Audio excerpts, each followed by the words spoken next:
నశించుచున్న వారిని బ్రతికించును నీ మాట, బంధించబడిన వారిని విడిపించును నీ మాట.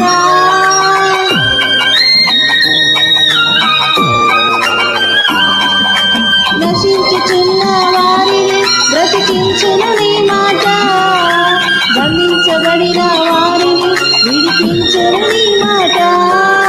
త్రోవ తప్పిన వారిని సరిచేయును నీ మాట, ఉండిపోయిన వారిని లేవనెత్తును నీ మాట. త్రోవ తప్పిన వారిని సరిచేయును నీ మాట, ఉండిపోయిన వారిని లేవనెత్తును నీ మాట.